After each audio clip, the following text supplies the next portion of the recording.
Do you ever wish you could go back to when the world was new? When you were just discovering everything for the first time? Colors seemed more vibrant, you looked at everything with wide eyes and ears, eager to learn and to make sense of the new rules of your surroundings. What if I told you that you could relive this experience? Yes, it's true. The world is so big that you could travel to a new place every day of your life and still not see it all. And each new place would put you closer in touch with this inner sense of newness and wonder. Most of these places have a vibrant new language, and with that comes a new way to think of the world and reality itself. Learning a new language is very hard to do on the fly, but did you know that it's possible to simulate going to a new place, to immerse yourself in a new language, to practice for your travels, and even to get a little bit of that feeling of newness and wonder you've been chasing? That's right. All you have to do is play a video game in a different language, and you can get that sense all over again. And you can practice another language, enabling you to travel to a faraway land for real. On this channel, I use video games to learn languages and show others how to do the same. They really are the closest you can get to traveling to another country. Today, we're going to look at the game Spyro the Dragon and rate how effective it is to learn a new language. The first thing that you want to look at when analyzing a game's effectiveness for language learning is seeing the languages that it has available. I'm looking at Spyro the Dragon within the context of the larger collection of the Spyro Reignited trilogy. It's available on Steam, but I'm sure you can find it other places too. The Spyro Reignited trilogy has quite an impressive array of languages available.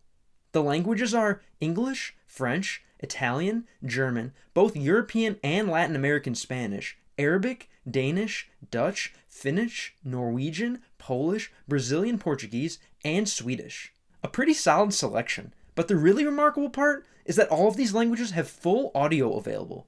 I don't know where Toys for Bob sources their voice actors, but they certainly have quite a diversity. I decided to play the game in Arabic, because it's rare to find a game in that language, and my goal is to learn all 6 languages of the UN, to spread myself as broad as possible.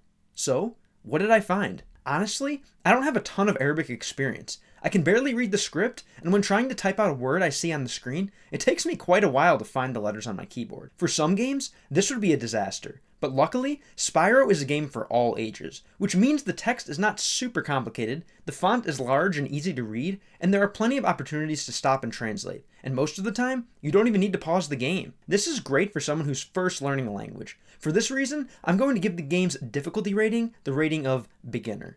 Now, this doesn't mean that it's not a good game to use if you're in the intermediate or advanced stage of a language. Why is that? Because there's a good amount of gameplay to help provoke thinking in your target language. What's that? Provoke thinking. That's right. Although I prefer games that have a good amount of text, sometimes games that are more gameplay focused, such as these types of platformers like Spyro, can be great opportunities to think in your target language. A lot of traditional language learning methods or language exchanges don't exactly allow you to do that. So, this game is a good way to get in the rhythm of thinking in your target language before going to practice with native speakers. This game is a little too gameplay focused for me, however. By my calculations, it's something like 90% running around, jumping from platform to platform, and trying to collect items. Not the best for learning new words via input, but there are plenty of opportunities to simulate output. I'm going to add a new category to these game reviews, and that category is whether or not the game is multiplayer or not. Multiplayer games can offer you a fantastic opportunity to play with native speakers of your target language. Bonus points if they only speak your target language, so they'll be forced to practice it. Unfortunately, Spyro the Dragon is not one of them. I haven't tried Spyro 2 or 3, which are also a part of the Spyro Reignited collection, but Spyro the Dragon, I can confirm, is unfortunately a single-player game. Due to the fact that the game is mostly running and jumping, and doesn't really have much text, I'm going to give the game a rank of C. It does have an impressive list of languages, and those languages do have voice support, but unless you're looking at a language in a completely new script, such as Arabic, it can be a bit slow.